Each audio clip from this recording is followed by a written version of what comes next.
నారాయణ నీ నామమే గతిక కోరికలు మాకు కొనసాగుటకు నారాయణ. నీళాతుంగస్తనగిరితటీ సుప్తముద్బోధ్య కృష్ణం పారార్థ్యం స్వం శృతిశతశిరసిద్ధమధ్యాపయంతి స్వోచ్ఛిష్టాయాం సజి నిగళితం యా బలాత్కృత్య భుంక్తే గోదా తస్యై నమైదమిదం భూయ ఏవాస్తు భూయః. ప్రియ భగవద్బంధువులారా, ధనుర్మాస వ్రతంలో ఈరోజు 3వ రోజు. ఈ వ్రతాన్ని కోరిక ఉంటే చాలు ఎవరైనా చేయొచ్చు అని వ్రతం చేసేటటువంటి వారు ప్రేమతోటి పాటించే నియమాలు ఎలా ఉంటాయో గత 2 పాసురాల్లో మన ఆండాళ్ వివరించింది. భగవంతుణ్ణి, ఆయనకి సంబంధించినటువంటి అసాధారణమైన మంత్రరాజ్యము అని కీర్తించే నారాయణ మంత్రంతో ఎవరైతే ఉపాసిస్తారో అలాంటి వాళ్ళు ఉండే చోట ఈతి బాధలుండవు అని శ్రీమన్మహాభారతం తెలియజేస్తోంది. పాండవుల యొక్క అజ్ఞాతవాసాన్ని బయలుపరచాలి అని ప్రయత్నం చేసిన దుర్యోధనుడి యొక్క ప్రయత్నాలన్నీ వ్యర్థమైపోతే ఎట్లా వారిని బయట పెట్టడం అని ఆలోచించే కౌరవులకి భీష్ముడు ఒక రహస్యాన్ని చెప్పాడు. ఎక్కడైతే అష్టాక్షర మహామంత్రాన్ని ఉపాసించే వాళ్ళు ఉంటారో అక్కడ ఈతిబాధలు ఉండవు. నా తత్ర సంచరిష్యంతి వ్యాధి దుర్భిక్ష తస్కరాహ. వ్యాధులుండవు, దుర్భిక్షాలుండవు, చోర భయం ఉండదు. ఈ 3 ఏ రాజ్యంలో లేవో కనిపెట్టండి అని పంపిస్తారు చారులని. ఆనాడు విరాట్ నగరంలో అలాంటి బాధలు లేకుండా ఉండడం చేత పాండవులు అక్కడే ఉండి ఉంటారు అని భీష్ముడు నిర్ణయం చేస్తే అప్పుడు ఉత్తర గోగ్రహణాన్ని జరిపిస్తారు. మనకి దాంట్లో భగవన్మంత్రాన్ని ఉపాసించేటటువంటి వారి యొక్క పరిసర ప్రాంతాల్లో ఏ రకమైనటువంటి ఈతి బాధలు ఉండవు అంటారన్నమాట.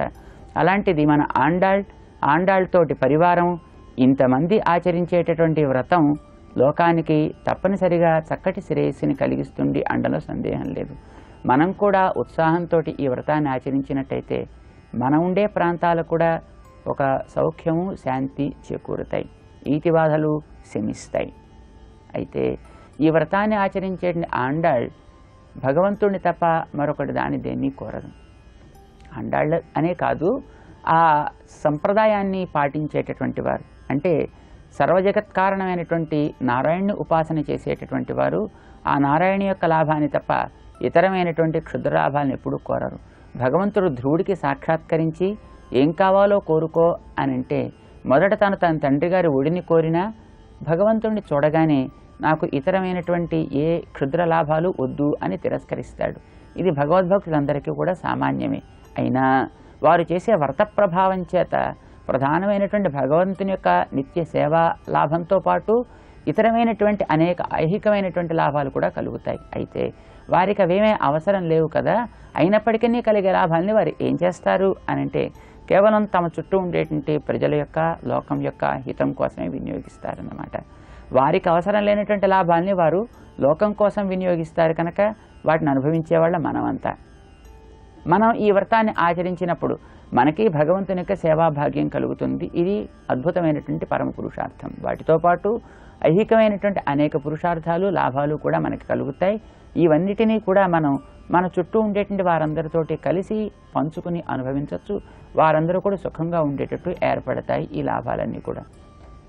అలా కలిగేటటువంటి లాభాలు ఏమేమిటి అనేటటువంటి వాటిని గురించి మన ఆండాళ్ తల్లి 3వ పాసురంలో మనకి వివరిస్తోంది. ఆ పాసురం ఇలా మనమంతా అనుసంధానం చేద్దాం. ఆండాళ్ తిరువడిగళే శరణం. ఓంగి ఉలగళంద உத்தமன் பேர் பாடி நாங்கள் நம்பாவைக்கு சாத்தி நீராடினாள். தீங்கின் நாடெல்லாம் திங்கள் மும்மாறி பெய்து ஓங்கு பெரும் சென்னலூடு கயலுகள பூங்குவளை போதில் பொறிவண்டு கண்படுப்ப தேங்காதே புக்கிருந்து சீர்த்த முலை பத்தி வாங்க குடம் நிறைக்கும் வள்ளல் பெரும் பசுக்கள் நீங்காத செல்வம் நிறைந்து.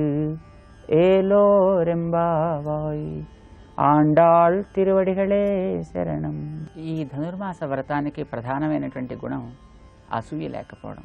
ఇతరుల మంచి గుణాలను చూసి అవన్నీ దోషాలు అని చెప్పే స్వభావానికి అసూయ అంటారు. ఇతరుల సమృద్ధిని కోరగలగడం గొప్ప గుణం. మన ఆండాళ్ తల్లిని, ఆ ఆండాళ్ తల్లిని ఉపాసించిన వారందరినీ కూడా మన పెద్దవారు అసూయారహితులు అని గుర్తించారు. మనం ఆ వ్రతాన్ని ఆచరించడం ద్వారా మనలో ఉండేటువంటి ఈర్ష్యాసూయలు కూడా తగ్గుతాయి. లోకానికి హితాన్ని కాంక్షించగలుగుతాం. ఎందుకోసం? పరసమృద్ధినే కోరినటువంటి పరమాత్మని మనం ఈ వ్రతంలో ఉపాసిస్తున్నాం కనుక. ఏమిటి చేశాడైనా? ఓంగి ఉలగళంద ఉత్తమన్ పేర్పాడి.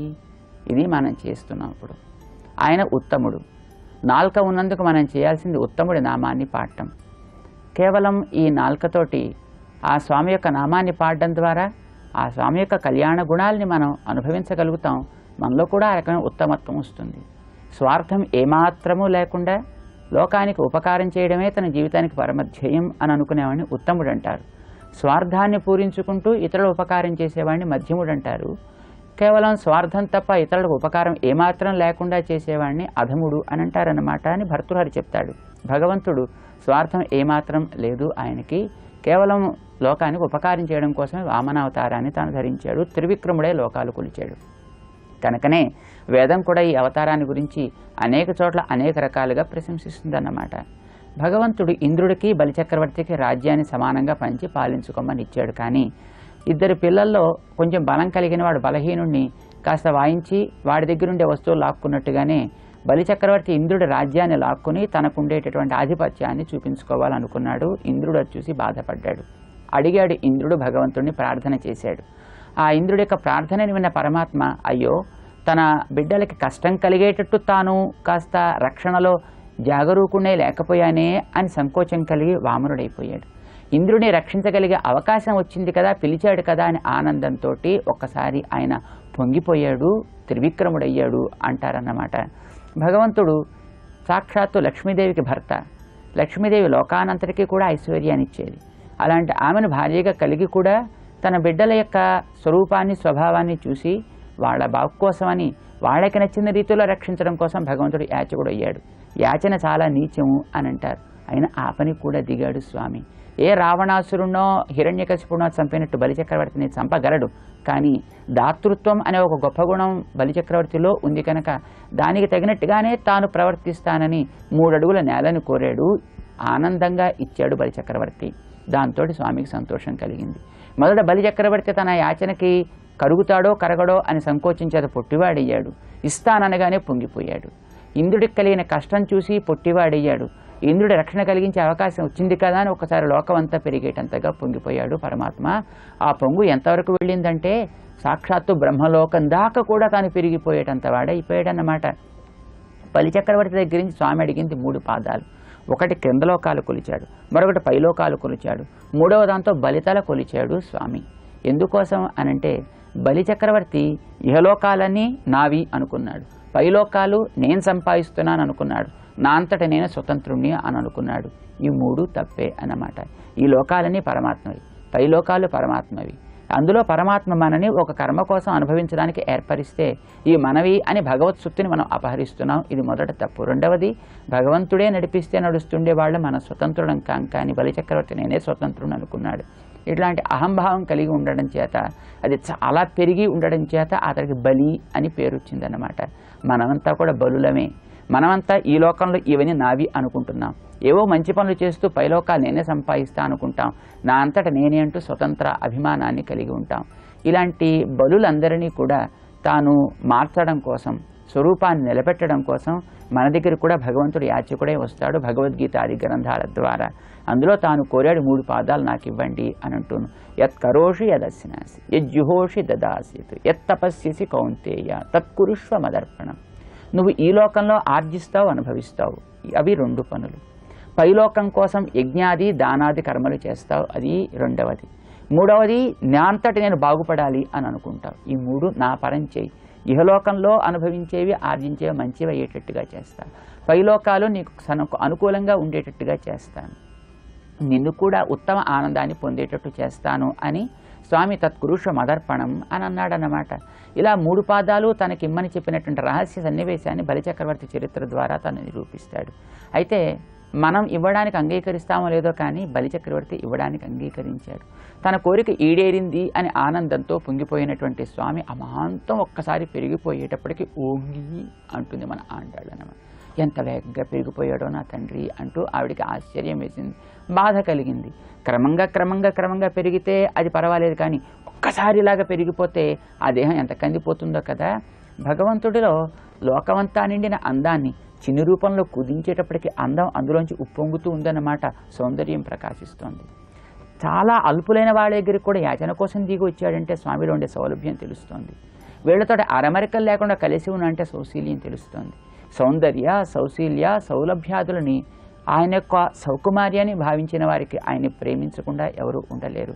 అలాంటి స్వామి ఒక్కసారి అక్కడి దాకా పెరిగిపోతే తన లోకానికి వచ్చినటువంటి పాదాన్ని చూసినటువంటి బ్రహ్మ వేదాలన్నీ జలం చేసి తన మనస్సుని కమండలంలో పోసి స్వామి పాదం కడిగితే దానమిచ్చిన బలితీర్థం, పైలోకంలో కడిగిన పాదతీర్థం ఒక్కసారి భూమిని తాకాయి అని అంటారన్నమాట. అంత వేగంగా స్వామి పెరిగాడు ఇంద్రుడి మీద ఉండేటువంటి జాలి చేత. ఇంద్రుడికి రాజ్యాన్ని ఇచ్చాడు, ఆనందించాడు. బలి చక్రవర్తికి రసాతలాన్ని ఇచ్చాడు, ఆనందించాడు. అయితే స్వామికి కలిగిన కష్టాన్ని చూసిన వాళ్ళు ఎవరు కనుక ఆవేళ ఇంద్రుడు బలి ఎవరి మానాన వాళ్ళు పోతే ఈవేళ మన ఆండాళ్ళ తల్లికి అయ్యో ఎంత శ్రమపడ్డావో అని బాధ వేస్తోంది. స్వార్థం లేని ఉపకారకుడా అని మన అమ్మ కీర్తిస్తోంది. ఉత్తమన్ ఓంగి ఉలగళంద, లోకాన్ని కొలిచాడు కనుక ఉత్తముడయ్యాడు. అయ్యో స్వామి, కాడనక మూడనక నేలనక ఇల్లనక ఈ సముద్రంలో ఈ లోకాల్లో ఈ ముళ్ళల్లో ఆ పాదం ఒకసారి నీవు చాపి ఎంత శ్రమపడ్డావో కదా. ఆ వేళ నువ్వు అంత శ్రమపడ్డం కేవలం లోకానికి ఉపకారం కోసమే కదా. అలాంటి నిన్ను తప్ప వేరెవరిని కీర్తిస్తూ ఉంటుందన్నమాట మన ఆండాళ్ళ తల్లి. మనం చేయవలసింది ఆ ఉత్తముడి యొక్క పేరుని పాడటం. భగవంతుడి నామాన్ని పాడడం వల్ల అన్ని లాభాలు చేకూరుతాయి అని అంటారన్నమాట. భగవంతుడు అప్పుడప్పుడు కోప్పడచ్చు, భగవంతుడి నామం కోప్పడదు కదా. ఆ నామాన్ని తలిచే కదా ద్రౌపది రక్షణ పొందింది, ఎందరో రక్షణ పొందారు. అలాంటి నామాన్ని మనమంతా కూడా పాడదాం. ముద్ద బంగారం లాంటి భగవంతుడు మనకి ఎప్పుడు పడితే అప్పుడు అలంకరించుకోవడానికి వీలు కాదు. ఆభరణ బంగారం ఎప్పుడు పడితే అప్పుడు మనం ధరించడానికి వీలవుతుంది కనుక అది దీనికంటే గొప్పది అని అంటామన్నమాట ఉపయోగించుకోవడంలో. అలానే భగవంతుడి నామం కూడాను, ఆ నామాన్ని మనమంతా పాడదాం. ఈ వ్రతానికి అంగంగా ఉత్తమన్ పేర్పాడి, ప్రేమతో పలికేది పాట అంటాం. కేవలం తెలిసి పాడేది అయినప్పటికీ అది పలుకు అంటాం తప్ప పాట అనం. భగవంతుడు చేసిన ఉపకారాన్ని తలుచుకుని ఒకసారి కృతజ్ఞత భారం నిండితే అప్పుడు మనం పలికేది ప్రేమ పాట. ఇది మనం పాడాలి. ఆ స్వామి యొక్క ఉత్తమ నామాన్ని మనమంతా కూడా ప్రేమార నూరార పాడినట్లయితే ఈ పాట అనే ఒక వ్యాజాన్ని మనమంతా పెట్టుకుని నాంగళ్ పావైకు, ప్రేమే స్వరూపంగా కలిగినటువంటి మనం. నంపావైకు మనది ఒక విలక్షణమైనటువంటి వ్రతం. మన స్వార్థం కోరిన వ్రతం కాదు, లోక చింతన కోరినటువంటి వ్రతం. ఇది కేవలం పర సమృద్ధి కోరినటువంటి వ్రతం. అంతా మన చుట్టూ అంతా బాగుండాలి, సస్య సమృద్ధి ఉండాలి, పాడి పంటలు కావాలి. ఇది భారతీయ సంప్రదాయం. చేసేది మనమే అయినా ఫలితాన్ని లోకమంతా కలిసి పంచుకోవాలి అంటూ లోకా సమస్తాః సుఖినో భవంతు అని ఆచరించే వ్రతం కదా. ఇలా కనుక మనం చేసినట్టయితే అంటుంది మన ఆండాళ్, గోపికలు చేసేది శ్రీకృష్ణుడి యొక్క దివ్య సేవ కోసం. కానీ లోకులు వీరిని అంగీకరించింది ఊరివారికి కావాల్సినటువంటి వానలు పంటల కోసం. అయినా పర్వాలేదు, అలా మనం చేసినట్టయితే లాభం ఇచ్చేవాడు చేయమన్నవాడు శ్రీకృష్ణుడే కనుక తప్పకుండా వారి లాభం వారికి కలుగుతుంది, మనకి కావలసినటువంటిది మనకే లభిస్తుంది అంటుంది మన ఆండాళ్. నంపావైకు చాత్తి నీరాడినాల్, వ్రతానికి అంగంగా స్నానమాడినట్టయితే ఏం లభిస్తుంది అనంటే తింగిన్ని నాడెల్లాం తింగళ్ ముమ్మారి పెయ్దు, ఈతి బాధలు తగ్గుతాయి, నెలకి 3 వానలు కురుస్తాయి. 9 రోజులకు ఒక్కొక్క వాన చొప్పున నెలకి 3 వానలు. దానివల్ల అతివృష్టి అనావృష్టులు తగ్గుతాయి. తద్వారా ఈతి బాధలు లేనటువంటి చక్కటి పంటతోటి ప్రజలంతా సుఖిస్తారు. ఇది క్షేత్ర సమృద్ధి. దాంతోపాటు ఎలా ఉంటుందిట అదంటే మన అమ్మ చెబుతుంది, ఓంగు పెరుం సెన్నెలూడు కయ్యలుగడ, పెరిగేటటువంటి సస్యములు ఆకాశమంతా వామనుడిలా త్రివిక్రముడే పెరిగినట్టుగా పెరుగుతుంటే ఆ మధ్యన ఆ వేళ పెరిగిన భగవంతుని చూసి ఇంద్రాదులంతా ఆనందంతో, ఋషులంతా ఆనందంతో పొంగి పొరలినట్టే ఈ చేల మధ్యలో సంచరించేటటువంటి జలముల్లో ఉండేటువంటి చేపలన్నీ కూడా బాగా పెరిగి ఉంటాయేమో, దారి లేక ఎగురుతూ ఉంటాయి. అందులో అందమైన పుష్పాలు వికసిస్తాయి. అవి క్షేత్ర సమృద్ధిని సూచిస్తాయి. తేనెలూరు ఏంటంటే ఆ పుష్పాల్లో 9 కూడా విహరిస్తూ ఉంటాయి. మంచి తూగుటియాల మీద ఊకేంటే రాజకుమారుల్లాగా. మన అమ్మ చెబుతోంది, ఈ వ్రతాన్ని ఆచరిస్తే పాడి బాగుంటుంది, పంట బాగుంటుంది. అంతేకాదు 3 రకాల వానలు కురుస్తాయి. అంటే ఈ లోకంలో ఉండేటటువంటి ఇంటికి శ్రేయస్సుని కలిగించే స్త్రీ జాతి ఆనందంగా ఉంటుంది, దేశానికి క్షేమం కలిగించే ప్రభుత్వం బాగుంటుంది, ప్రపంచానికి అంతటికీ శాంతిని కాంక్షించేటంటే బ్రహ్మవేత్తలు బాగుంటారు. ఈ మూడిటితో పాటు మనలో ఉండేటువంటి స్వాతంత్ర్యాది వ్యాధులన్నీ కూడా తొలగుతాయి. ఇలాగ లోకహితం కోసం పాటుపడేటువంటి యోగ్యత మనుషుల్లో లభిస్తుంది. చక్కటి పంటలు కూడా దేశానికి పండుతాయి. అందరిలో ఈ రకమైనటువంటి అసూయ భావం తొలగి అహంకార బలం తగ్గితేను. దానివల్ల పంటల బాగుతో పాటు పాడి పశువుల యొక్క సమృద్ధి కూడా ఎలా ఉంటుందో చెబుతుంది. తేంగాదే పుక్కిరిందు సీర్తములై పత్తి వాంగక్కుడం రేక్కం వళ్ళల్ పెరుం పశుక్కల్. పశువుల సమృద్ధి బాగుంటుంది. ఆ వేళ రేపలలో కృష్ణ స్పర్శ చేత పెరిగాయి పశువులు తప్ప గడ్డి నీరు త్రాగి తిని కాదు కదా. అవి ఎవరు కోరితే వారికి ఎప్పుడు కోరితే అప్పుడు ఎలా కోరితే అలా కావాల్సినటువంటి పాలు ఇచ్చేవిట. అలాంటి భగవత్ స్వభావం కలిగినటువంటి పశువులు అన్నమాట. తేంగాదే అసలు అందులో ప్రవేశించాలంటేనే మొట్టమొదటి పాలు పితకడానికి చేతులు నొప్పి పెడతాయట. సంకోచం లేకుండా లోపలికి ప్రవేశించాలి. అలాగే లోపలికి ప్రవేశించి ఉండి కూర్చుని స్థిరపడి అప్పుడు ఒక్కసారి ఆ పొదుగుని కనుక పట్టినట్టయితే ఏకధారగా పాలు స్రవించే ఔదార్యం కలిగిన పశు సమృద్ధి పెరుగుతుంది అంటుంది. ఇది పాడి. దాంతోపాటు కుడం నిరైక్కం వళ్ళల్ పెరుం పశుక్కళ్. అలాంటి అనేక పశువులతో పాటు నీంగాద సెల్వం నిరైందు. తరగనటువంటి ఐశ్వర్యం కూడా సంపదలు కూడా చక్కగా నిండుతాయి ఇండ్లల్లో. ఇలాంటి ధన సమృద్ధి, పాడి, పశు సమృద్ధి, క్షేత్ర సమృద్ధి, జన సమృద్ధి ఇవన్నీ కూడా బాగుంటాయి. మన ఈ ధనుర్మాస వ్రతాన్ని మనమంతా కూడా చక్కటి నియమాలతో ఆచరించినట్టయితే అంటూ మన ఆండాళ్ వ్రతానికి ఫలితం చెప్పింది. ఈ వ్రతానికి ఏ ఆటంకాలు కూడా ఇక పైన రావు అంటూ మన ఆండాళ్ తల్లి తరువాతి పాటలో మనకి వివరిస్తుంది. ఆండాళ్ తిరువడిగళే శరణం. జై శ్రీమన్నారాయణ. నారాయణ